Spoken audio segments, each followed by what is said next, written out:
누가복음 12장 22절부터 34절까지 보겠습니다. 신약성경 115페이지입니다. 누가복음 12장 22절부터 34절까지 제가 한 절, 여러분이 한 절 교독합니다. 또 제자들에게 이르시되 그러므로 내가 너희에게 이르노니 너희 목숨을 위하여 무엇을 먹을까 몸을 위하여 무엇을 입을까 염려하지 말라.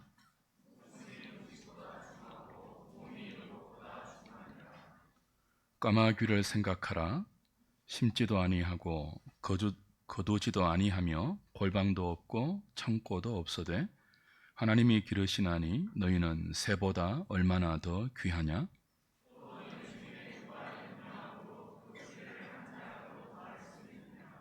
그런즉 가장 작은 일도 하지 못하면서 어찌 다른 일들을 염려하느냐.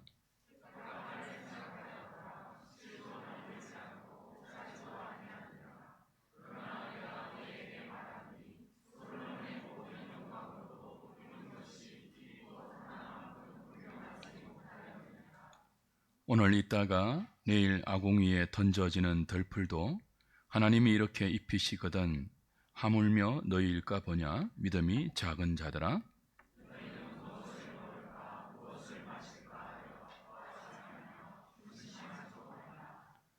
이 모든 것은 세상 백성들이 구하는 것이라. 너희 아버지께서는 이런 것이 너희에게 있어야 할 것을 아시느니라.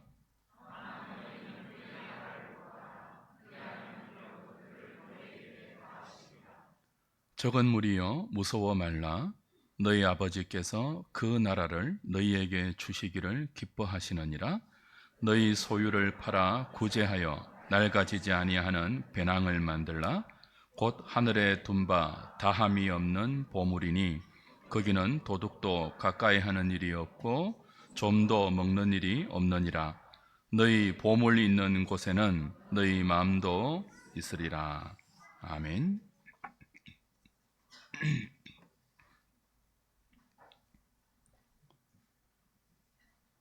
지금 예수님은 십자가를 지러 가시면서 제자들에게 여호와 경외의 신앙을 가르치고 있습니다. 그 와중에 형의 유산 분배에 불만을 가진 한 사람이 주님께 나와 그 문제를 해결해 달라고 요청했습니다. 예수님은 겉으로 분배의 정의를 말하는 이 사람의 기저에 탐심이 있음을 아시고 그 탐심을 드러내셨습니다. 탐심은 지금보다 더 많이 가지고 싶고 다른 사람보다 더 많이 소유하고 싶은 우리의 욕망입니다. 그릇된 욕망이죠. 이 탐심을 물리치지 않으면 메사의 하나님을 두려워하면서 주를 시인하는 여호와 경외의 신앙으로 살 수 없습니다.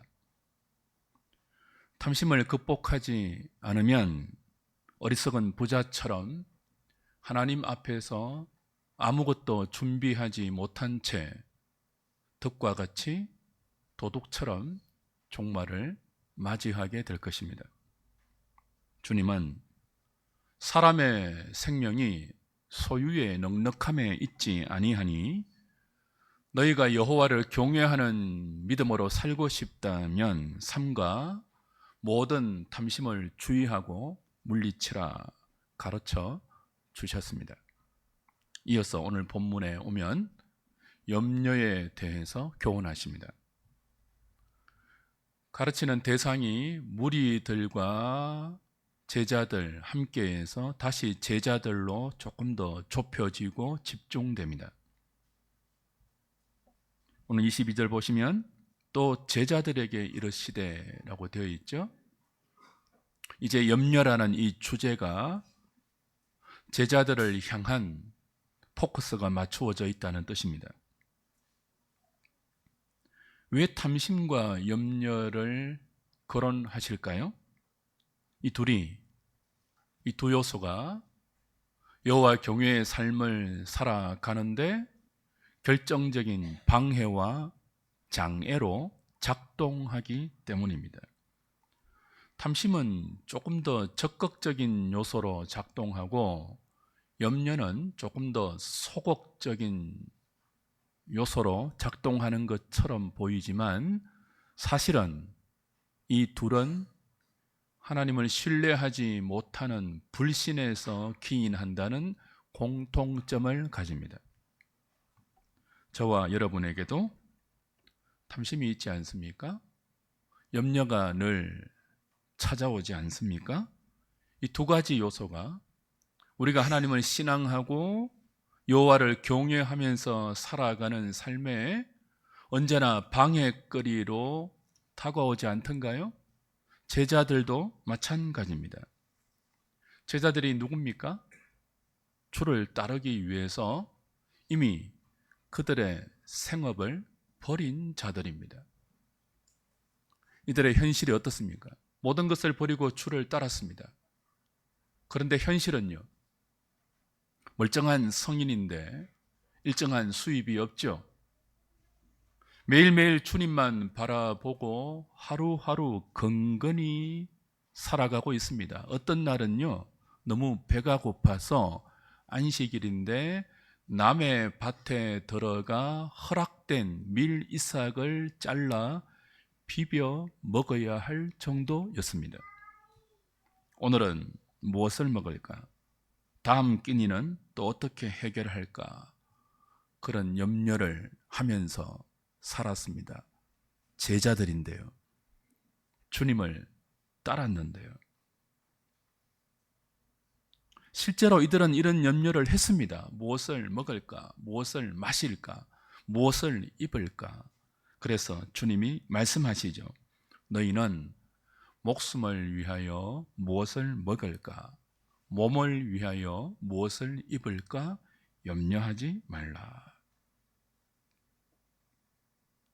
이런 염려를 제자들이 하고 있음을 아셨기 때문에 염려하지 말라고 하신 거예요.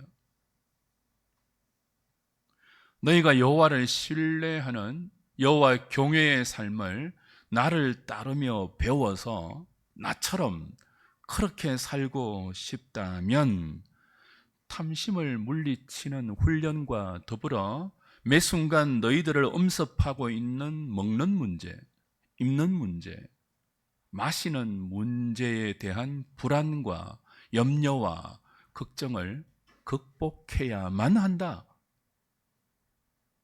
그 극복하는 방법을 가르쳐 주고 있죠.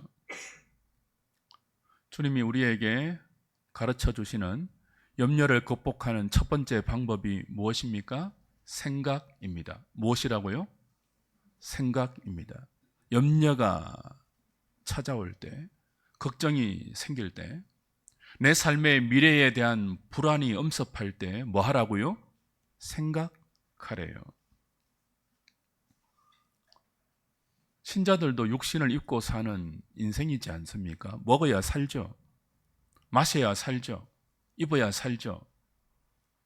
그래서 때로 이 먹는 문제, 마시는 문제, 입는 문제에 대한 현실을 자각하고 불안할 수 있습니다. 제자들인데도요, 성도인데도요, 주님을 따라가고 있는데 말입니다.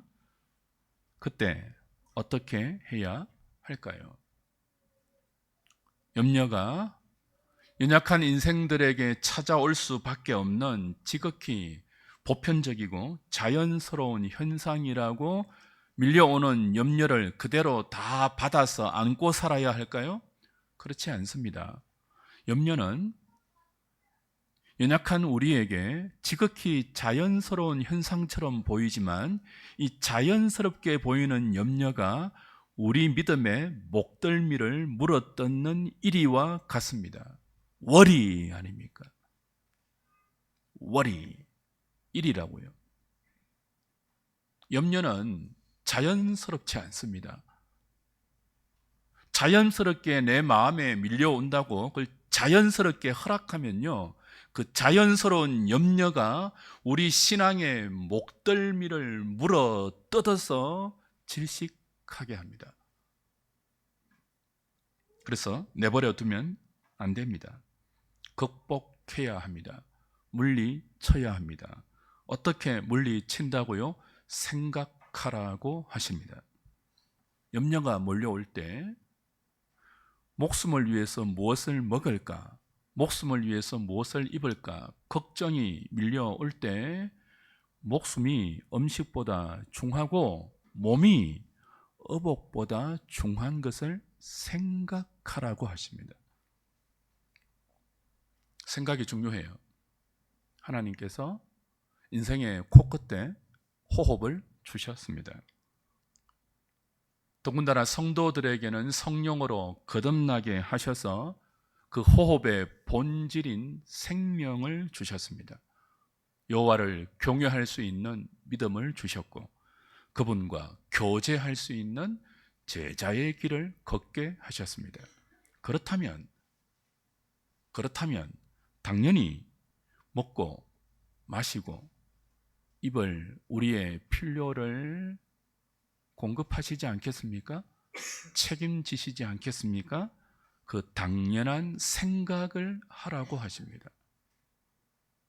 염려는 그 당연한 생각을 물어뜯습니다. 마비시킵니다. 그 당연한 생각에 스톱을 걸고 당연하지 않는 걱정이 당연한 것처럼 우리 영혼을 질식시킨다고요. 그래서 염려가 몰려올 때 당연한 생각을 해야 합니다. 하나님이 누구시냐? 그 하나님 앞에 성도로 부름받은 나는 누구인가? 24절을 볼까요? 까마귀를 뭐 하라고요? 생각하라. 심지도 아니하고 거두지도 아니하며 골방도 없고 창고도 없어되 하나님이 기르시나니 너희는 새보다 얼마나 더 귀하냐. 또 27절 28절 보십시오. 백합화를 뭐 하라고요? 생각하여 보라. 실도 만들지 않고 짜지도 아니하느니라.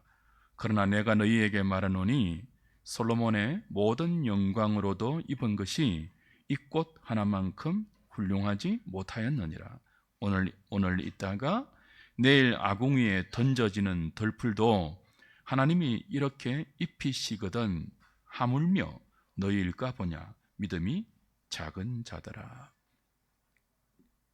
생각을 하래요. 여러분, 인생은 생각하는 존재입니다.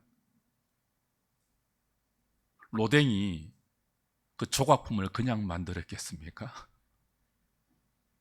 성도도 생각하는 존재입니다. 우리의 믿음은 바른 생각에 근거할 때가 많습니다. 걱정이 찾아올 때 공중의 새를 보면서 생각하래요.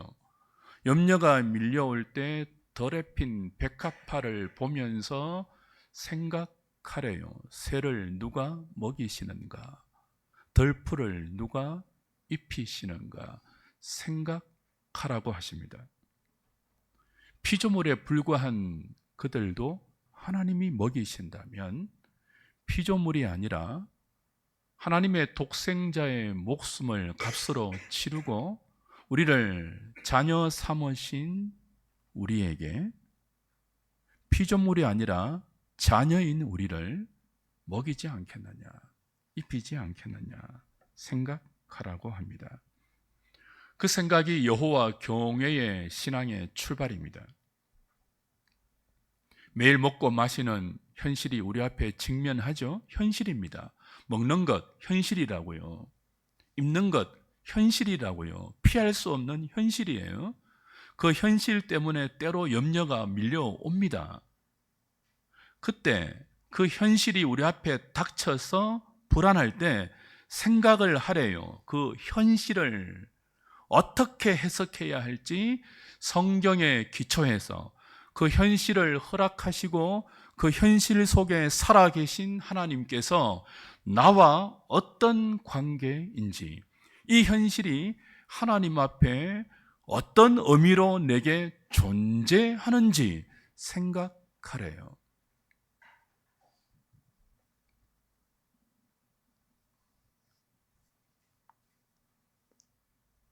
생각이 잘 안 되면 밖으로 나가야죠. 공중을 봐야죠.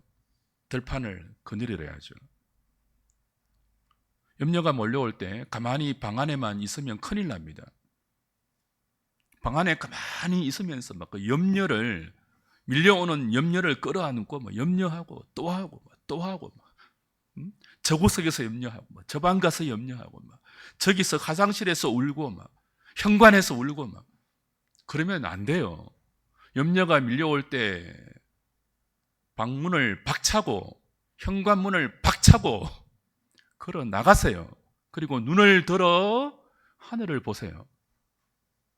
들판까지 나가세요. 강변까지 가세요. 공중을 힘차게 나는 저 새를 누가 먹이시는지, 들판에 하늘 그리면서 산들산들 흔들리는 저 덜에 핀 꽃들을 누가 입히시는지, 강가를 힘차게 물가를 거스르면서 역동하는 그 힘을 저 물고기들에게 누가 주셨는지 생각을 하래요. 보면서 생각하래요.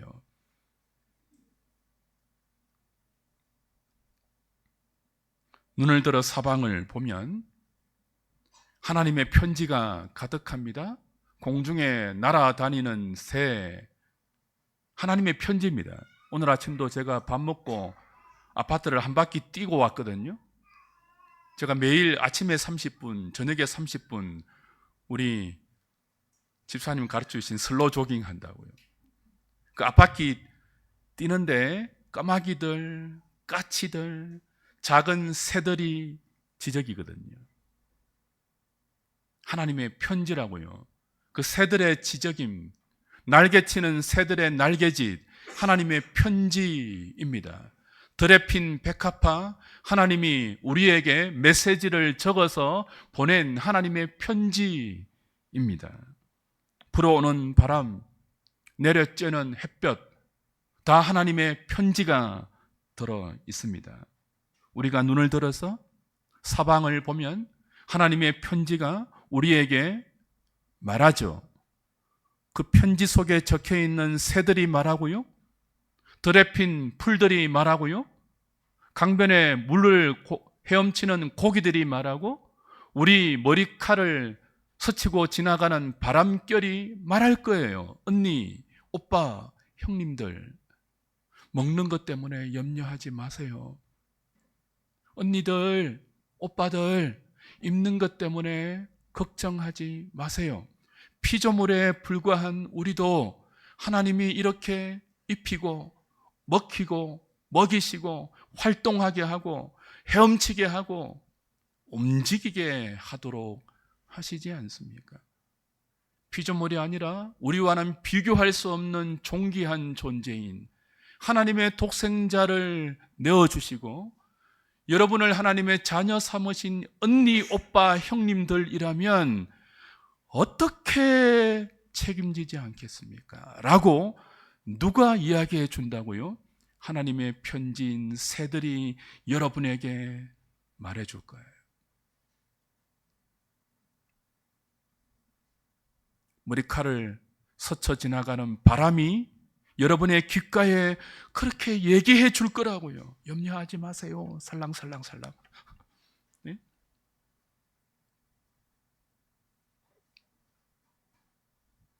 주 안에 사랑하는 여러분, 염려는 우리의 문제를 해결해 주지 못합니다. 염려하면 문제가 해결됩니까? 해결되지 않죠. 오히려 염려는 우리의 문제를 해결해 주지 못할 뿐 아니라 백해무익합니다.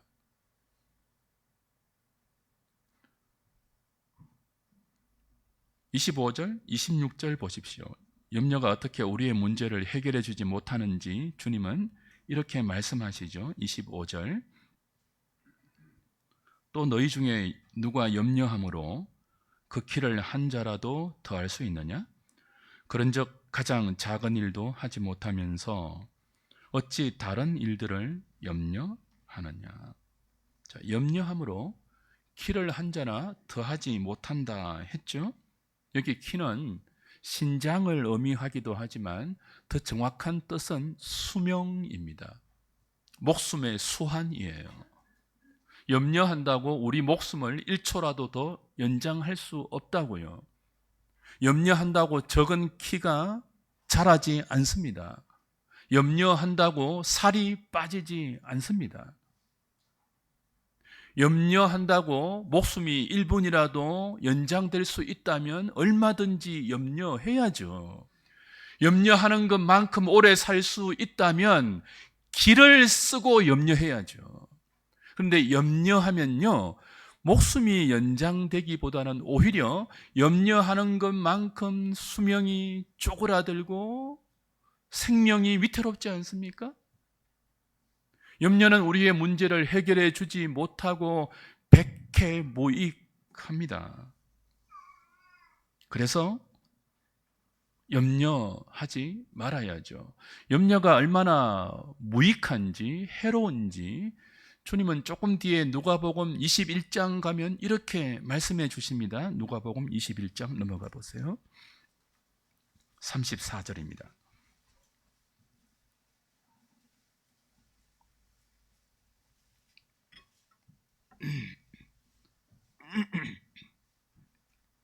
너희는 스스로 조심하라.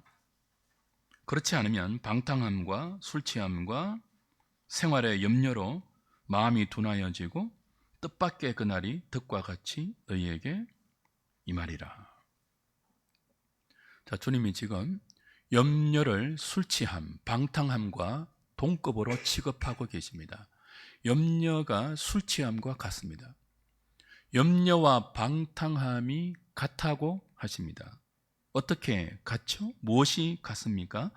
마음을 둔하게 한다는 차원에서 염려와 술취함은 같습니다. 염려와 방탕이 같습니다. 술이 취하면 감각이 둔해지잖아요.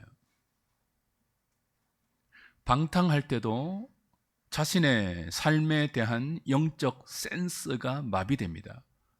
그처럼 생활의 염려는 우리의 마음을 둔하게 합니다.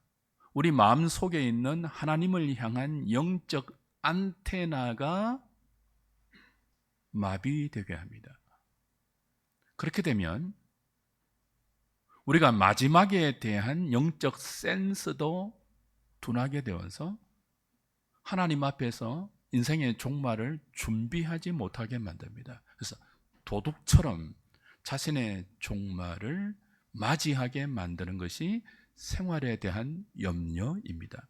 술 취함도 그렇고 방탕함도 그래요. 그러니까 백해무익입니다. 그러니 염려가 찾아올 때 염려한다고 문제가 해결되지 않음을 알고 나아가 염려가 백해무익임을 안다면 염려할 시간에 어떻게 해야 되겠습니까? 다시 본문 29절로 넘어갑니다. 누가복음 12장 29절, 30절, 31절 보십시오.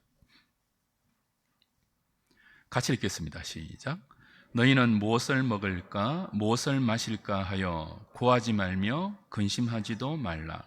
이 모든 것은 세상 백성들이 구하는 것이라. 너희 아버지께서는 이런 것이 너희에게 있어야 할 것을 아시느니라. 다만 너희는 그의 나라를 구하라. 그리하면 이런 것들을 너희에게 더하시리라. 세상 사람들은 자기가 자기 인생을 책임집니다. 하늘 아버지를 모시지 않았기 때문에 그렇죠. 그래서 먹을 것을 자기가 염려해야 합니다. 아버지가 안 계시기 때문에. 입을 것도 자기가 책임져야 합니다. 아버지가 없기 때문에. 그런데 우리는요, 고아가 아니잖아요. 하늘 하나님을 우리의 아버지로 모시고 살잖아요. 그러니 고아처럼 굴지 말래요. 고아처럼 구는 게 뭐예요? 먹는 거로 염려하는 거예요. 입는 거로 염려하는 거예요. 여러분 자녀들이 있잖아요.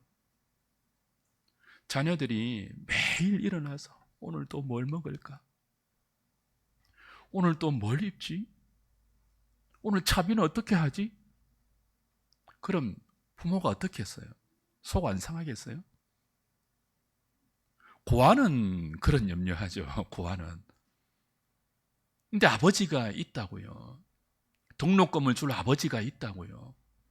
먹고 입고 사는 문제를 책임지고 그 책임을 감당하기 위해서 이마에 땀을 흘리는 아버지가 있다고요. 그러면 자녀는, 아버지를 믿는 자녀는 그 염려 안 한다고요. 어떤 염려합니까? 어떻게 하면 공부를 잘할 수 있지? 어떻게 하면 성실히 학생의 본분을 다할 수 있지? 그런 염려하죠. 성도의 염려는 어떻게 하면 하나님이 주신 이 생명과 이 목숨을 하나님의 뜻대로 가치롭게 사용할 수 있지? 먹는 문제, 입는 문제, 그게 자연스럽게 우리의 현실이기 때문에 찾아올 수 있지만 그때 생각을 하면서 나는 아버지가 있지. 그 문제 책임져 주실 하늘 아버지가 계시지. 그 하늘 아버지는 이 땅에 있는 육신의 아버지와 다르지. 전능하신 아버지지. 선하신 분이지. 나의 안고 일었음을 아시며 내가 오늘 무엇이 필요한지를 아시는 아버지지. 생각을 하고 염려가 밀려올 때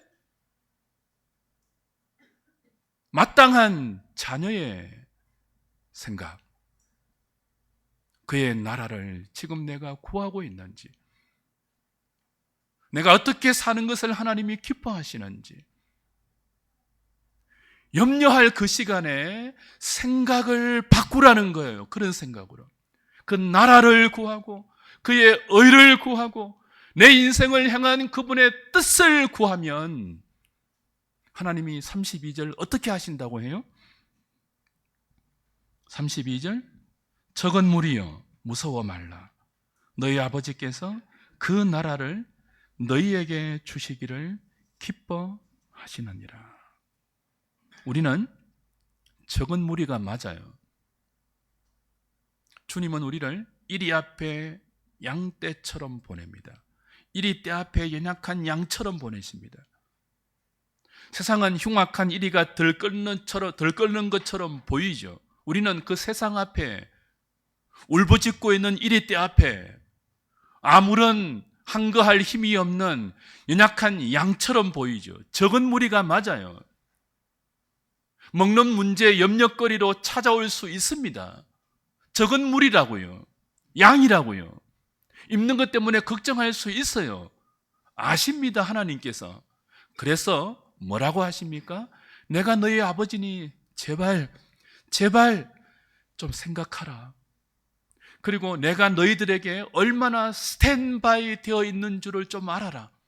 이 적은 무리요. 그러나 너희가 염려가 찾아올 수 있고 불안해할 수 있고 걱정할 수 있지만 그 걱정과 불안과 염려 속에서 생각하면서 하나님 아버지를 향한 믿음의 신뢰를 마음에 굳게 붙들고 그 믿음의 신뢰로 하나님의 뜻을 구하고 하나님의 임재와 통치로 우리에게 임하는 나라를 구하고 그 의를 생각하면 하나님께서 당신의 나라를 너희에게 주시기를 기뻐하시느니라, 그렇게 말씀하신다.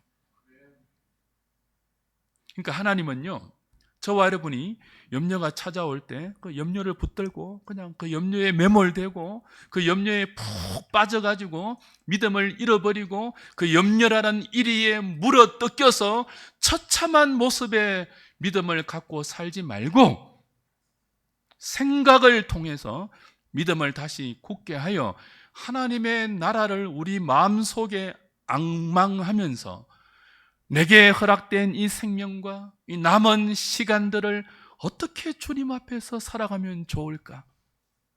당신이 통치해 주기를 원합니다. 그 주님의 나라를 구하고 그 나라에 합당한 내 삶이 무엇인지를 고민하면서 구하고 찾고 두드리는 기도로 하나님께 나아갈 때 그 신용만 해도 하나님은 당신의 통치와 의로운 다스림을 우리에게 허락하시기를 너무나 기뻐하신다고요. 그것을 주실 준비가 되어 있다고요. 신용만 해도 있다, 여기 있다, 내가 여기 있다, 내가 너에게 주는 이 생명의 나라가 여기 있다, 받아 마셔라.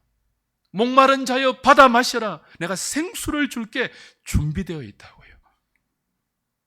그러니 염려가 찾아올 때 그의 나라와 그의 의를 구하라고 하십니다. 고아처럼 굴지 말고, 너희들 아버지 없냐? 내가 없니? 너희 인생에, 너희 생각에, 너희 의식에, 너희 삶에 내가 없니? 내가 죽은 하나님이야? 그러지 말고, 나 살아있다. 나 너희들 책임진다. 너희들과 함께 있다. 그러니 내 나라 구하라. 내 준비되어 있다. 내가 준비한 그거 줄게. 생명으로 줄게. 아들까지 주었는데 다른 모든 것을 은사로 안 주겠니? 이거 큰 소리 치면 안 되는데.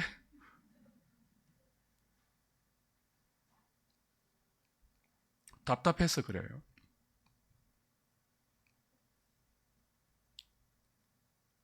코끝에 호흡을 목숨으로 부지되는 것이 전부가 아닙니다. 하나님을 누리는 생명을 하나님께서 우리에게 준비하시면서 때로 우리에게 염려를 허락하십니다. 아무 생각도 하지 않는 편안한 삶이 지속되지 않도록 때로 우리의 삶을 흔들어서 걱정하게 하십니다. 걱정이 찾아올 때 하나님이 주시는 기회라고요. 생각할 기회, 사방에 널려있는 하나님의 편지를 믿음으로 읽을 수 있는 기회에 태양이 나에게 속삭여주고 바람이 나에게 건네주고 강변의 물가에 헤엄치는 물고기들이 전해주는 이 하나님의 음성을 들을 수 있는 기회라고요. 언니, 오빠, 형님들 하나님이 준비해 놓았잖아요. 언니, 오빠들을 위해서 하나님이 준비해 놓으신 생명이 있잖아요. 왜 걱정하십니까? 그 생명 앞으로 믿음으로 한 발짝 더 나아가십시오. 염려가 찾아올 때 그런 찬스인 줄 아십시오. 그리고 그 염려를 극복하시면서 무엇으로요? 믿음으로 극복하시면서 하나님 앞에 한 발짝 더 나아가 두 팔을 벌려서 여러분에게 주시려고 준비하고 있는 하나님의 생명을 여러분의 분깃으로 마음껏 누리시기 바랍니다. 그 믿음이 있다면 오늘 결론이 뭐예요? 구제입니다. 뭐라고요? 구제입니다. 33절, 34절입니다. 너희 소유를 팔아 구제하여 낡아지지 아니하는 배낭을 만들라. 곧 하늘에 둔 바 다함이 없는 보물이니 거기는 도둑도 가까이 하는 일이 없고 좀도 먹는 일이 없느니라. 너희 보물 있는 곳에는 너희 마음도 있으리라. 구제하라고 하시죠. 좀 이상하지 않습니까? 자, 탐심을 말씀하셨고 이어서 염려를 말씀하셨습니다. 탐심을 물리쳐야 되고 염려를 극복하기 위해서 생각하며 믿음의 자리로 돌아가라고 했습니다. 근데 왜 그 결론이 구제로 끝납니까? 염려하는 것은 구제할 소유가 없기 때문에 가난해서 염려하는 것 아닙니까? 가난한 사람에게 왜 구제가 염려의 결론이죠? 이상하지 않습니까? 병행구절인 마태복음은 이 내용이 없습니다. 누가복음에 있죠. 누가는 왜 구제를 이 탐심과 이 염려의 결론으로 제시할까요? 주님은 너희 소유를 팔아 구제하는 것이 낡아지지 않는 배낭을 만드는 것이다. 그렇게 말씀하십니다. 이 배낭은 보물 창고 그런 뜻이에요. 그 구제가 낡아지지 않는, 헤어지지 않는, 부도나지 않는 보물 창고라고 말씀하시죠. 우리식으로 말하면 통장에 잔고가 마르지 않는 은행의 계좌입니다. 천국은행이죠. 구제는 하늘에 마련된 우리 통장에 마르지 않는, 잔고가 마르지 않는 특별 예금이래요. 왜 구제가 그렇죠? 아니, 가난한 사람이 이 땅에, 천국에, 이 땅에 은행에 통장에 잔고가 없어서 염려하지 않습니까? 근데 그 가난 때문에 염려가 찾아올 때 하나님은 이 땅의 통장과 대조되는 하늘의 통장 하나를 개설하라고 하십니다. 헤어지지 않는, 낡아지지 않는 배낭이래요. 보물창고래요. 그러면서 소유와 마음을 이야기하십니다. 너희 보물이 있는 곳에 마음도 있다. 자, 지금 염려가 찾아옵니다. 무엇을 먹어야 하지? 무엇을 입어야 하지? 무엇을 마셔야 하지? 걱정되는 현실에 직면했습니다. 그때 하늘을 보고 들판에 나가서 새와 들풀을 보면서 그 모든 것을 만드시고 먹이시고 입히시는, 유지하시고 다스리시는 하나님의 섭리를 생각했습니다. 그 생각 끝에 피조물도 먹이신다면 자녀인 나를 하나님이 책임지지 않겠냐는 결론에 도달했습니다. 염려와 걱정이 백해무익임을 알고 하늘 아버지를 신뢰하게 되었습니다. 내가 적은 무리이지만 걱정과 불안을 현실로 직면할 수 있는 연약한 인생이지만 믿음으로 하나님의 나라를 구할 때 너무나 기뻐하시면서 당신의 임재와 생명의 나라를 허락해 주신다는 것을 알았습니다. 그렇다면 그 모든 것들을 염려와 불안이 찾아올 때 생각하는 과정을 거쳐서 믿음으로 깨닫게 되었다면 그 사람은 이제 하나님을 소유한 것입니다. 자, 지금 이 땅에서 소유가 없어요. 그래서 불안이 찾아와요. 걱정이 되어요. 통장에 잔고가 얼마 있지 않으니까 미래가 불안해요. 근데 그 불안할 때 뭐 한다고요? 생각하는 과정을 거쳐서 하나님이 누구지? 하나님 앞에 나는 누구지? 그래서 하나님이 내 아버지임을 신뢰하게 되었어요. 그 불안이 올 때 오히려 하나님의 나라를 구할 때 하나님이 모든 것을 준비해 놓으시고 내게 가까이 오심을 깨닫게 되었어요. 그때 우리는 누구를 소유하게 된다고요? 모든 것의 모든 것 되시는, 소유 중에 소유 되시는 하나님을 우리 마음에 소유하게 되는 거예요. 우리 마음에 보물 중에 보물이신 하나님이 소유되었을 때 뭐 할 수 있습니까? 이 땅에 적은 소유이지만 나보다 소유가 적은 자에게 구제할 수 있습니다. 하나님이 소유되어 있을 때, 소유는, 이 구제는 투자 아니에요. 은행에 돈 집어넣는 투자 정도가 아니라 소유의 문제입니다. 하나님을 소유한 자, 내 마음의 보물 중에 보물이신 하나님이 내 소유가 되어 있는 자, 그래서 불안과 염려와 두려움을 극복하고 있는 자, 그들은 불안 속에 있을 때 적은 소유로 두려움이 있지만 기꺼이 그 두려움을 뚫고 나의 적은 소유를 나보다 더 적은 자에게 흘려보낸다고요. 그때 천국 은행에 개설된 우리의 계좌에 잔고가 쌓입니다.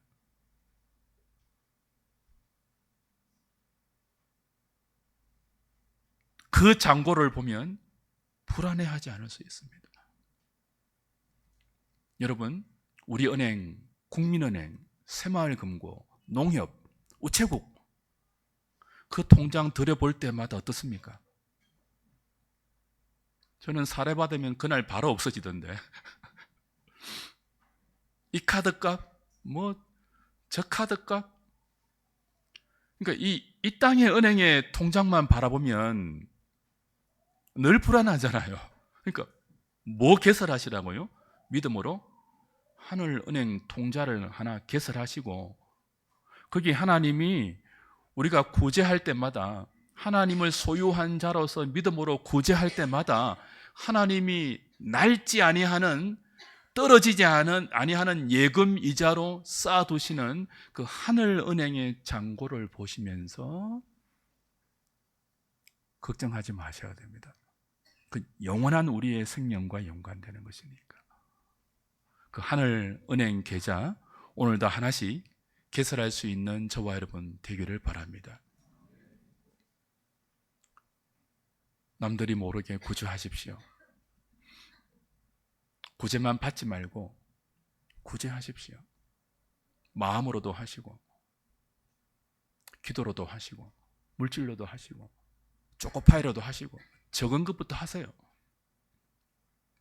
그러면 어느 순간 내 문제가 해결되어 있는 신비로운 현실을 맛보게 될 것입니다. 불안하죠? 뭘 먹을까? 걱정이 오죠? 그때요, 똑같은 걱정하고 있는 지체에게 구제해 보세요. 거기에 집중해 보세요. 어느 순간 내 문제가 신비하게도 해결되어 있는 것들을 맛보실 것입니다. 오늘 이 말씀을 받으시면서 자기 아들을 아끼지 아니하시고 우리 모든 사람을 위하여 내어주신 이가 어찌 그 아들과 함께 모든 것을 우리에게 은사로 주시지 아니하시겠냐는 주님의 말씀을 믿음으로 받으시고 염려를 극복하는 저와 여러분, 우리 모든 하늘의 식구들 되시기를 주님의 이름으로 축복합니다.